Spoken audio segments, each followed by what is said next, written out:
misalnya nggak sengaja ketemu saya di Jakarta, jalan-jalan di mall sama istri, selalu saya gandeng. Wis. Nggak pernah saya lepas istri. Sayang ya. Enggak, karena kalau saya lepas dia belanja nggak karuan, Bu. Langsung ke gandeng. Yang penting kan dikira orang sayang istri, padahal sayang dompet.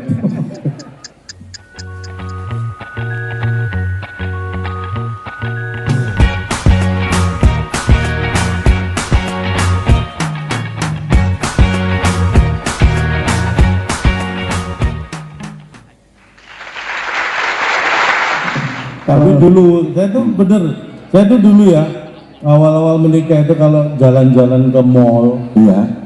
itu ke mall manapun, begitu masuk, pertama kali yang saya cek, itu bukan toko-toko, bukan apa, tapi toiletnya, restroom. Restroom. Jadi pertama kali masuk ke mall saya pasti cek restroom. Saya harus pastikan kamar kecilnya itu harus bersih, harus nyaman.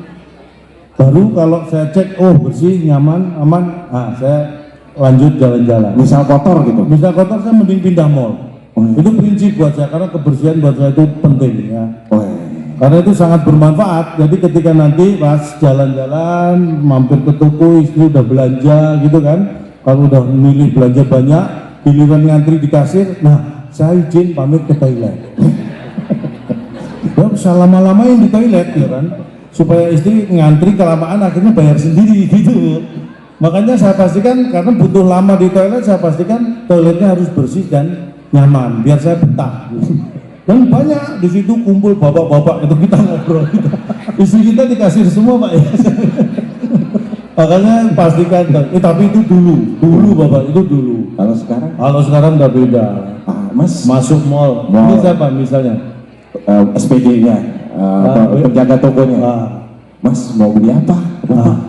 Saya ambil semua, itu yang mahal-mahal saya ambil semua. Ambil semua yang mahal-mahal. Wis, beli Pak? Enggak, ambil semua. Sembunyiin, buru, sebelum istri saya datang, ambil semua. Saya suruh ambil, sembunyiin sebelum istri ngeliat. Contoh orang yang pelit, padahal kesuksesan laki-laki juga karena ridho dari istri, karena nyok sama istri. Tepuk tangan buat Kak Imam. Bapak jangan pelit-pelit. Pelit gimana? Saya itu selalu mensyukuri apa yang saya terima. Berapapun rezeki saya, sejak menikah dulu hampir tiap hari saya kasih uang sama istri. Berapapun rezeki saya. Masa? Loh, bener serius. Hampir tiap hari saya kasih uang sama istri. Sejak menikah, besoknya saya kasih uang hampir. Besoknya lagi saya kasih uang hampir. Sampai sekarang 25 tahun menikah hampir. Belum pernah kesampaian. Tiap hari, hampir tiap hari. Nyaris terus. Itu berarti nggak ngasih hampir terus Bapak. Yang penting kan niatnya. tapi saya itu apa ya, istri kan ya, kepercayaan istri itu penting. Ini kamu saya tanya, sama-sama sudah menikah. Iya. Kamu kalau ngasih uang istri mesti dihitung dulu. Ya mesti. Saya tuh misal dapat pekerjaan ya, dapat 5 juta gitu. Ya, saya kasih istri, saya hitung dulu, saya ambil 1 juta. Saya kasihkan 4 juta. Apa itu, suami macam apa kamu itu? Ya uang laki-laki Pak. Ya elah. Bapak nggak pernah? Yo nggak pernah saya nggak pernah. Nggak pernah ngambil? Nggak pernah, masa nerima job 5 juta gitu, nggak pernah saya. Sombong. Ngasih contoh 5 juta, saya nggak pernah job 5 juta. Ya maksudnya gini Pak, 5 juta itu yang saya ambil. istri mesti ngitung gini Pak. Nah, kalau saya, mohon maaf, saya ngasih uang istri, mungkin saking percayanya aja. Saya kalau ngasih uang istri nggak pernah dihitung, itu nggak pernah. Terima langsung disimpan. Percaya? Oh, nggak pernah ngitung. Percaya? Itu kan saya ngasihnya selembar 100.000. Kalau enggak selembar 50.000, nggak pernah ngitung. Selembar. Ya Bapak menanamkan kepercayaan itu gimana Pak? Ya kalau menanamkan kepercayaan itu kan hampir sama lah. Dulu nih Bapak Ibu, orang entertain seperti saya ini kan, apalagi awal-awal menikah itu yang namanya istri itu, aduh, mungkin karena sayang Bu Narti ya. Jadi menjaga suaminya jangan sampai terpengaruh gitu. Jadi dulu kalau saya zaman awal-awal menikah, kalau mau kerja, itu pulang kerja yang namanya handphone, ini mesti digeledah, dicek, kontak di handphone itu dicek mesti. Itu selalu dilihat, siapa tahu ada nama-nama yang aneh yang disamar-samarkan gitu Bu, curiga. Saya kan udah merasa jujur, nggak neko-neko, masih dicurigai. Kadang-kadang saya gimana sih? Akhirnya pernah waktu itu, padahal belum ada WhatsApp, belum ada apa-apa itu, dicek kontak di handphone ada nama Mak Lampir. Benar tuh Bu, di handphone saya ada kontak namanya Mak Lampir. Istri kan curiga, ini nggak mungkin orang kok namanya Mak Lampir. Penasaran, dia pencet nomornya, dia kaget, yang bunyi handphone dia sendiri. Baru tahu dia, saya kasih nama di handphone Mak Lampir. Bapak jahat. Bukan jahat. Akhirnya dia kapok, nggak geledah-geledah lagi gitu. Oh, kita sudah merasa benar kok masih dicurigai. Kan kita butuh cara untuk meyakinkan. Kadang-kadang seperti itu. Tapi harus sekarang percaya sekarang. Oh, sekarang aman, sekarang udah pasti percaya. Ini saya, ini mohon maaf, ini wallpaper ini foto istri saya. Sama siapa tuh Pak? Ini sama ini Mas, sama cucu. Cucunya siapa ya? Oh, cucu ponakan. Cucu ponakan. Iya. Oke. Ini saya nyimpen foto istri kan sekarang handphone canggih ditaruh di wallpaper kan. Kalau dulu Pak Imam pasti kalau nyimpen fotonya Bu Narti di dompet ya Pak ya. Iya. Dulu. Sekarang saya nggak bisa nyimpen foto istri di dompet. Kenapa? Karena dompetnya dibawa istri. Jadi kalau saya nyimpennya di dompet yang bawa dia sendiri. Makanya saya pasang di handphone. Nih. Karena ini tujuannya kalau misalnya saya luar kota seperti ini, kerja di mana jauh gitu, kalau di setiap tempat kerja tiba-tiba saya dapat masalah atau menghadapi masalah secara mendadak gitu, saya tinggal buka wallpaper, lihat wajah istri, masalah langsung jadi ringan. Karena masalah paling berat ya ini. Dan ada yang bisa ngalahin itu. Jadi kalau saya ada masalah gitu, ada masalah buka handphone lihat wajah istri, enteng masih berat ini udah, jadi langsung ibu udah tepuk tangan. Jadi ibu-ibu yang fotonya dipasang sama suaminya di wallpaper jangan GR dulu ya. Siapa tahu motivasi masangnya itu kayak saya tadi. Tapi memang enak kalau cari karyawan tuh ya kayak saya nih Pak Imam, Bu Narti, bener. Karyawan kalau kayak saya ini apa? Semangat kerjanya tinggi.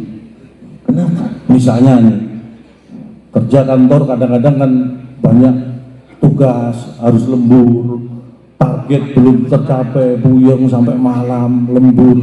Mau pulang, buka handphone, lihat wajah istri, mending lembur. Gitu. Jadi semangat kerjanya tinggi. Jangan-jangan dulu Pak Imam gitu Pak. Nggak mungkin. Makanya semangat kerja tinggi. Masa Pak Imam nyimpen foto istri saya? Nggak mungkin. Nggak ya Pak Imam ya? Iya. Nggak mungkin ya.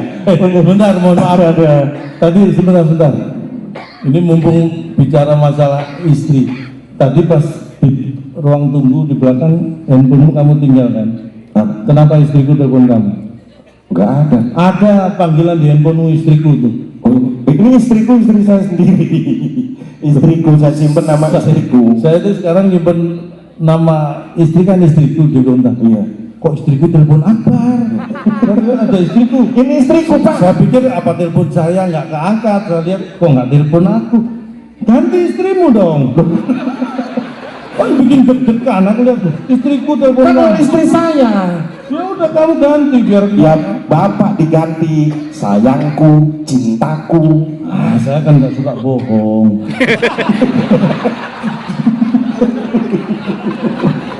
Malah ketawa. Dulu, tapi sekarang udah diyakinkan ya Pak ya. Ngasih untuk istri itu cara meyakinkan. Kalau saya tuh dulu juga gitu sering diperiksa-periksa, tak bilang udah lama aku dan kamu itu ibarat perangko sama surat, nempel terus aman. Nah, percaya. Jadul orang zaman sekarang perangko aja mungkin udah nggak pernah ketemu. Bapak yakinkan gimana? Kalau meyakinkan itu yang update, yang sesuai dengan zamannya gitu. Kalau saya meyakinkan istri nggak pakai perangko sama surat. Nempel terus. Iya, tapi kan istilahnya saya pakai istri itu udah lama. Aku sama kamu itu nggak terpisahkan. Tidak bisa hidup satu tanpa yang lainnya. Ibaratnya aku sama kamu itu seperti handphone sama SIM card, nggak terpisahkan nggak bisa hidup satu sama lain. Weh, mantap. Istri seneng? Oh, istri seneng. Weh. Istri saya nggak tahu. Handphone sekarang kan SIM cardnya bisa 2.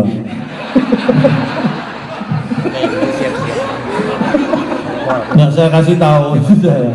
Karena handphone udah canggih. Aduh. Malah tapi namanya banyak, makanya hidup itu harus belajar. Saya banyak belajar juga. Benar. Tapi namanya rumah tangga itu Pak ya, pastilah melewati. Bapak sudah belasan Apa tahun itu, juga Pak? ada bertengkar gitu pernah? Saya ini mohon maaf, saya itu sama istri itu apa ya? Karena melihat banyaknya masalah, apalagi di dunia hiburan seperti kita, makanya saya dulu waktu menikah sama istri, ini Pak Akwaris pasti tahu. Saya menikah sama istri dulu ada buat perjanjian pranikah. Jadi pembagian rezeki, pembagian uang tuh, saya sama istri itu sepakat mengikuti aturan di negara Republik Indonesia, sesuai aturan, sesuai apa yang dikeluarkan oleh Bank Indonesia. Jadi pembagian uang di keluarga saya itu perjanjiannya uang dengan gambar pahlawan laki-laki untuk suami, uang dengan gambar pahlawan wanita untuk istri. Itu udah sepakat. Jadi uang istri saya itu pegang uang pecahan paling besar 5.000. Dan terima kasih karena Bank Indonesia masih banyak mengeluarkan uang dengan pecahan gambar pahlawan laki-laki. Cuma yang pecahan yang baru sekarang ini potensi terjadi keributan di keluarga saya. Karena semua uang kertas yang sekarang itu memang masih dominan banyak gambar pahlawan laki-laki. Tapi baliknya semua gambar penari perempuan. Ini bisa saling otot-ototan ini. Makanya harus Jangan dipertimbangkan. dihitung dong Pak. Sekarang aja kita harus nyadari ibu-ibu semua itu. Belanja itu sekarang makin mahal. Masa jangan sampai dijatah, jangan dijatah. Bukan dijatah, saya itu sudah saya bagikan ke istri, apalagi masa pandemi kemarin, saya 2,5 tahun lebih saya nggak kasih uang tunai sama istri. Oh. Bukan pelit, tapi karena uang itu dulu kan bisa jadi media penyebaran virus. Makanya saya nggak kasih uang tunai, tapi pakai sistem cashless. Oh. Jadi kalau istri minta cash, saya ngeles. Istri minta cash, saya ngeles. Cashless. Itu ekonomi bisa stabil. Emang berapa sih ngasih belanja istri? Jujur aja kita sharing Pak. Ngasih belanja.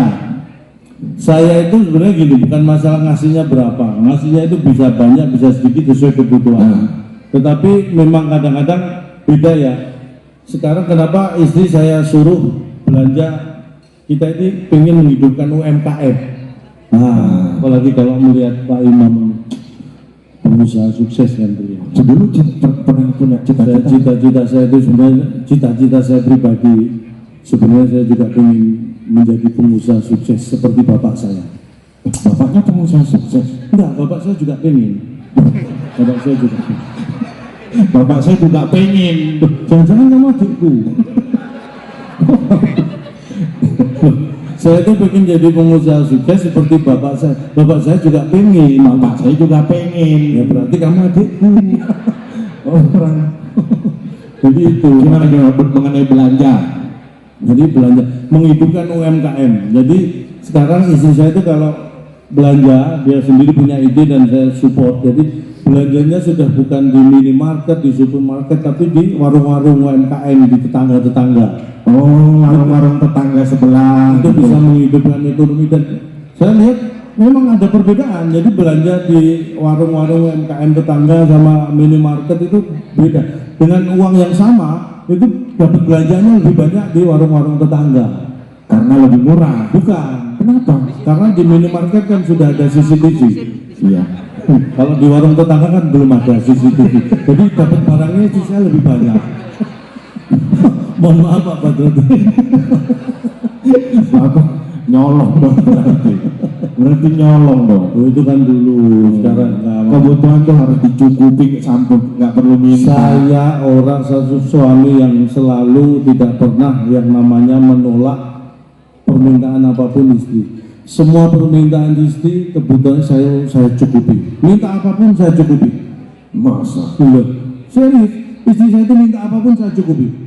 Misalnya istri saya minta mobil, cukup. Misalnya dia minta perhiasan emas, cukup. Pak, minta gelang Pak. Cukup ya, cukup. Pak, minta cukup. Jadi semua permintaannya saya cukupi. Istri saya itu bahagia ya. perhiasan dong Pak, emas apa gitu. Karena saya punya prinsip apa? Silent is gold. Diam itu emas. Jadi kalau istri saya minta perhiasan emas, saya diem aja. Siapa itu emasnya. Nah, bertengkar pernah enggak? Bertengkar. Yang namanya suami istri kalau nggak pernah bertengkar itu justru diragukan itu suami istri atau bukan. Suami istri pasti ada pertengkaran. Fase-fasenya ada? Pasti, karena secara alami, nah ini pasti Bapak Ibu merasakan ini masih ada yang muda-muda juga ini. Yang jomblo ada juga? Ada, masih ada yang jomblo ini? Oh masih ada? Yang jomblo saya doakan setelah acara ini cepat nemu jodoh. Amin. Tapi namanya nemu, kembalikan ke yang punya ya. Nemu itu berarti bukan punya kita, punya orang itu. Nah ini fase-fase yang kalau kita amati ya, fase hubungan soal laki-laki dan perempuan itu kan pacaran Ya. nah pacaran itu, fase pacaran itu biasanya Ya. laki-laki banyak bicara, Ya. wanita banyak mendengarkan. Itu fase pacaran. Makanya pacaran biasanya yang laki-laki itu banyak ngatur. Ya. Pakaian diatur, penampilan diatur. Kamu nggak boleh gini itu. Rumahmu mana? Oh, pokoknya pendekatan yang banyak bicara juga laki-laki. Fase pacaran. Pria banyak bicara, wanita banyak mendengarkan. Sudah menikah, Ya. nah berbalik. Setahun lah ya. Setahun 2 tahun menikah berbalik. Wanita banyak berbicara, pria banyak mendengarkan. Iya. Makanya kalau setahun 2 tahun menikah, suami pulang kantor telat, wah banyak bicara. Jam berapa ini baru pulang? Pulang lebih dulu juga. Kenapa jam segini sudah pulang? Pokoknya apapun serba salah. Setelah menikah setahun 2 tahun, wanita yang banyak bicara, laki-laki banyak mendengarkan. Kalau sudah 10-15 tahun, anak sudah 2, sudah 3, itu fasenya berbeda lagi. Gimana itu?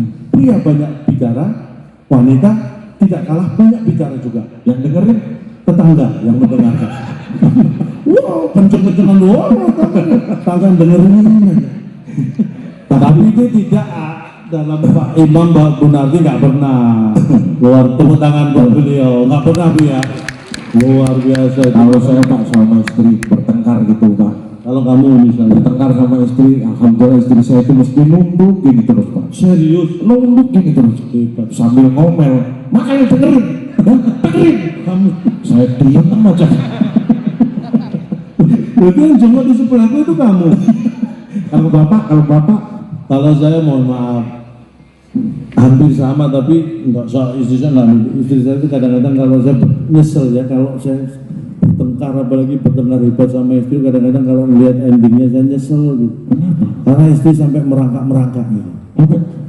Merangkak sujud gitu. Istri iya sambil nunjuk gitu. Keluar kamu Pak dari kolong, ayo keluar kamu gitu. Aku tuh nggak tega lihat. Lah bapak saya di dalam kolong. Makanya sejak saat itu kalau saya habis berantem saya sembunyinya bukan di bawah kolong tempat tidur tapi di atas lemari biar istri nggak merangkak dan tinggal gini aman. Itulah namanya kehidupan suami istri itu seperti itu karena zaman berubah. Dan ini kalau kita ngomong ini kan sekarang handphone semua pasti punya grup WhatsApp ya. ya sekarang alhamdulillah kita ini walaupun jauh dipersatukan ada grup-grup WhatsApp keluarga. Benar. Saya yakin undangan juga ini bisa banyak hadir karena komunikasi yang intens. Komunikasi tidak harus bertemu karena kalau nunggu ketemu kan semakin susah. Sekarang bisa dari grup WhatsApp. Saya itu hampir tiap hari grup WhatsApp itu nambah. Kadang-kadang siapa yang ngundang nggak tahu tiba-tiba udah masuk grup. Biasanya saya lihat dulu grup WhatsApp itu bisa dilihat kira-kira usia member grupnya itu kisaran berapa itu bisa dilihat. Masa? Walaupun kita nggak kenal. Jadi gini, kalau grup WhatsApp itu 30 tahun ke bawah, ya 20 sampai 30 tahun itu biasanya yang di share itu kalau nggak diskon belanja, ya tiket konser musik, berita-berita artis. Nah, seleb-seleb gitu, itu 30 tahun ke bawah. Kalau yang 50 tahun, 60 tahun ke atas, yang di sana apa Pak? Yang di share beda. Manfaat buah mengkudu untuk stamina. Kondisian biasanya gitu. Tetesan embun pagi menyebutkan. Iya, itu kalau Biasanya subuh. grup, wah ini udah pasti usianya senior. Karena biasanya gitu. Karena kalau dari obrolan aja kadang-kadang kelihatan. Kalau yang masih muda gitu ya, Ya, begitu ketemu gitu, ini misalnya gini ketemu nih. ketemu langsung, mau ngomong masalah makanan aja, jangan, sudah nyoba belum? Itu sate kambing yang di Banjarbaru. Wah, itu ada tuh gulai kambing yang di sana. Itu kalau yang masih muda. Iya. Kalau yang sudah 60 tahun ke atas, sudah nyoba belum? Itu alternatif yang di Martapura. Itu pakai media kambing. Ada alternatif menyembuhin penyakit pakai media kambing. Jadi kambingnya sehat, terus penyakit kita dipindah ke kambing. Ada itu. Makanya hati-hati yang suka makan kambing. Kenapa? Kalau siapa tahu itu kambing yang sudah dikasih penyakit tadi. Kata nih, anak berapa? Itu Gitu. kalau reuni biasanya Tadi gitu. sering banyak gitu, anak berapa gitu. Kalau ketemu, baru ketemu tanya, anakmu berapa? Itu kisaran umur pasti 30 tahun ke bawah.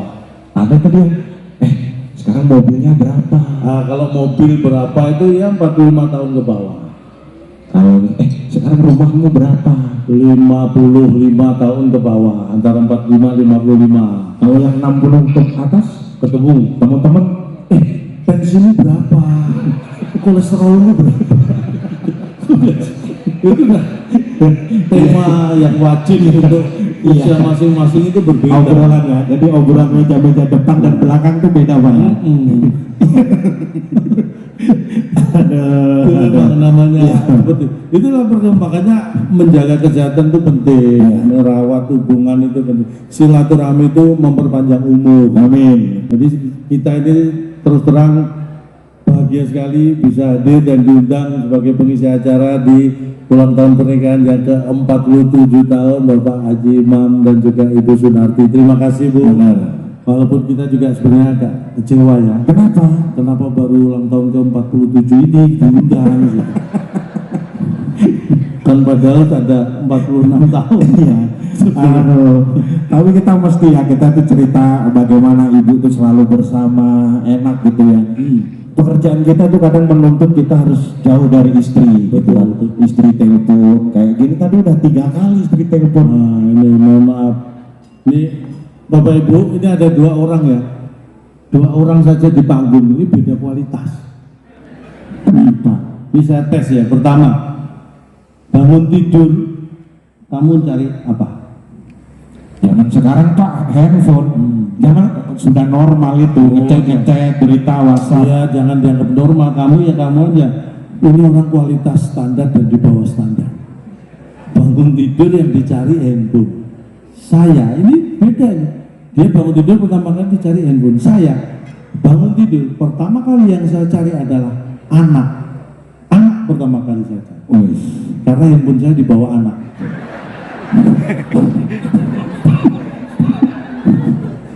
Oh beda. Saya cari anak, kamu cari handphone. Saya nyari handphone buat nyari anak. Nah berarti anak nomor 2, handphone nomor 1. Saya cari anak, kalau anak ketemu, handphone saya pasti ketemu. Anak nomor 1, beda kualitas.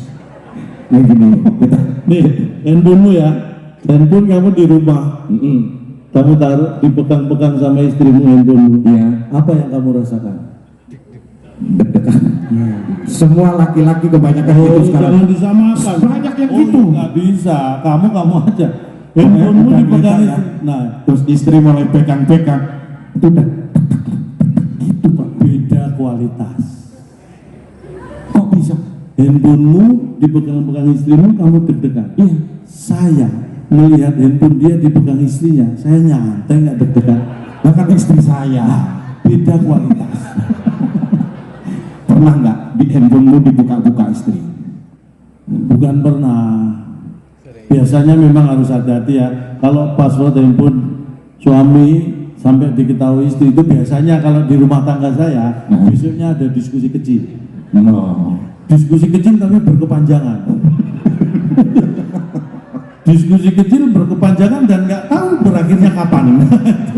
Ini siapa? Jadi kadang-kadang udah dijawab ya, diskusi udah dijawab, kita merasa udah selesai. 6 bulan berikutnya diajak diskusi tema itu lagi. Kan kaget kita, saya pikir temanya lain. Masih mending, setahun berikutnya saya pikir udah beres, diajak diskusi itu lagi. Bahkan saya lupa setahun yang lalu jawabnya apa ya Pak ya. Begitu saya jawab, istri saya ingat kalau jawabannya nggak sama. Jadi kesalahan saya milih istri itu cuma satu, saya nggak milih istri yang pelupa gitu. Jadi ingat terus gitu. Tapi memang itu handphone tuh, makanya saya cari handphone tuh yang canggih, yang nggak bisa dibuka kecuali sama kita sendiri. Nah, saya sudah pakai itu, yang pakai muka, jadi handphone sekarang aman. Face lock. Face lock. Oh, face lock saya pakai Face ID masih bisa dibobol sama istri saya kok. Masa? Loh, saya ini pakai Face ID tapi masih bisa dibongkar sama istri saya. Istri saya itu canggih. Mungkin pas saya tidur ini, karena saya biasanya saya nggak pegang handphone hanya pas saya tidur. Mungkin pas tidur ini Dilihat dari CCTV kan bisa. saya akan naruh handphonenya di sisi kompor. CCTV kan sudah penuh barang. Kamera, masa rumah bapak nggak ada kameranya? Oh, kamera. Loh, kamera di rumah saya itu carport saya kecil kan. Itu saya pasang 2 kamera. Kamera ini ngawasi kamera ini ngawasi kamera ini. 6 tahun kameranya nggak hilang tuh. Sepeda motor 4 kali hilang, tapi kamera nggak, aman. Pasang wifi dong. Dulu ya sudah. Rumah saya itu, saya langganan wifi itu paling kencengnya, paling mahal. Masa? Loh, kenceng wifi saya. Kalau nggak percaya coba Anda ke rumah. Begitu login langsung log out. Login langsung log out. Saking cepetnya. Nah itu tadi gimana akhirnya? Nah mungkin pas saya tidur ya, handphone saya ditempelin ke wajah saya gitu. Pokoknya intinya handphone saya bisa dibongkar sama istri. Karena saya tahu saya beliin handphone kan sama. Istri kan saya belikan handphone yang sama. Saya mau bales. Besoknya saya tunggu istri tidur duluan kan. Iya. Saya tunggu istri tidur. Saya ketiduran. Nggak usah diceritain, langsung. Saya ketiduran juga, masa nggak boleh cerita? Iya. Besoknya, masih ada besoknya. Besoknya saya tunggu lagi istri tidur. Saya tes, udah nyenyak apa belum? Takutnya nanti handphone saya ambil dia bangun kan. Iya. Saya tes.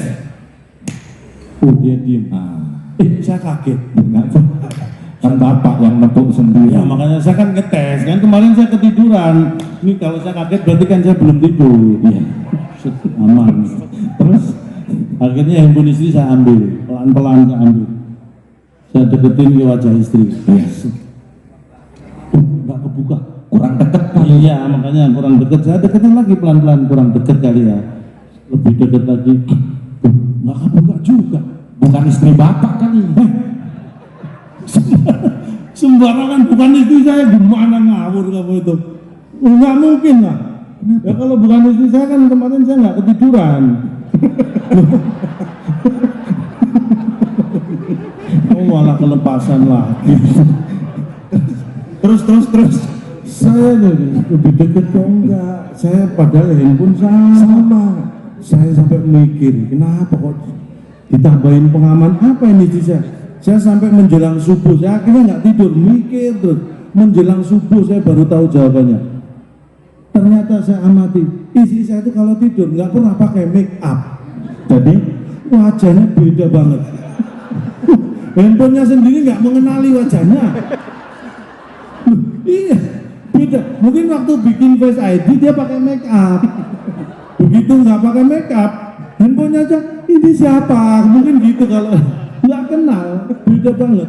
Pak, makanya istri. Makanya sejak itu pelajaran kan suami, makanya saya belajar dari pengalaman supaya handphone saya nggak dibongkar lagi sama istri. Sejak saat itu saya kalau mau tidur pakai make up. Saya minor sekarang kalau tidur biar handphone saya nggak kebuka. Makanya duit sudah ada, uang sudah ada. Istri ya seperti mereka. Loh, Skincare, glowing. ini menyepelekan. Istri saya itu begitu rame-rame skincare langsung pakai skincare. Masa? Langsung. Dan begitu pakai skincare perubahannya itu langsung terasa. Masa? Nah, baru seminggu pakai skincare langsung perubahannya terasa. Biasanya saya makan ada lauk ikan, ayam, ini cuma tahu, tempe. Perubahannya itu terasa banget. Perubahannya drastis. Gara-gara pakai skincare. Dulu lauknya ada ayam, ada ikan, sekarang tahu tempe. Perubahan ya, Drastis. biar kelihatan cantik lah Pak. Ya. Kamu itu memang pelecehan kamu itu. Istri saya kok kamu bilang aja. Ini Bapak Ibu tahu belum tahu? Bapak Ibu belum tahu istri saya ya? Kenapa? Ini saya kasih gambaran aja istri saya itu. Ya, Bapak itu termasuk salah satu, mohon maaf ya, selebriti yang nggak pernah ekspos keluarganya, istrinya aja jarang tahu. Saya memang nggak pernah memamerkan keluarga saya. Iya. Karena saya nggak yakin bahwa keluarga saya itu bangga punya bapak seperti saya. Jadi istri saya itu kalau memang dibanding saya tingginya memang beda jauh. Istri saya itu tingginya 150, nggak sampai 155. Ini serius, Iya. nggak sampai 155 tinggi. Beratnya itu 79 kg. Serius ini? Jadi Bapak Ibu tolong jangan membayangkan kulkas satu pintu ya, jangan. Ini ada kepalanya. Itu istrinya. Ya itu, memang seperti itu. Tapi apapun kondisi kan istri saya itu tetap saya paling sayangi saja. Makanya nggak masalah seperti itu, yang penting sehat. Ya. Hanya saya suruh kamu jaga makanan lah. Saya tunggu 2 minggu, 3 minggu, kok nggak ada perubahan. Makanannya dijaga, nggak boleh dia ngambil, dihabisin sendiri. Wah gawat. Akhirnya saya ancam, nih Bu ya, ini mohon maaf Bu, kalau sampai beratmu 80 kilo, ini terpaksa saya tukar kamu dengan 40-an buah. Takut. Sejak itu dia takut. Dia udah rajin lari. Lari. Ya sudah 2 bulan lari terus, nggak tahu belum balik. Pasti sehat itu. Sekarang sampai mana nggak tahu. Nggak tahu. Sudah ya, alhamdulillah. Ini takutnya kalau saya kelamaan ini sampai ulang tahun pernikahan yang ke-48. Ya, takutnya tiba-tiba loh sudah ulang tahun ke-48 ya. Sekali lagi kita ucapkan selamat ya. Nah, sekali lagi selamat buat Bapak Imam dan Ibu Sunarti atas ulang tahun pernikahan yang ke-47.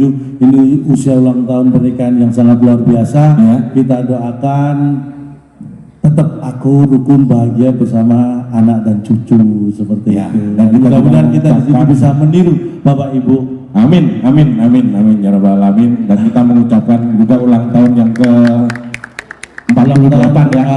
Kita juga sekaligus mengucapkan ulang tahun pernikahan yang ke-48. Iya. Siapa tahu nanti ulang tahun pernikahan 48 nggak ngundang kita. Ya. Jadi kita sudah ucapkan dulu.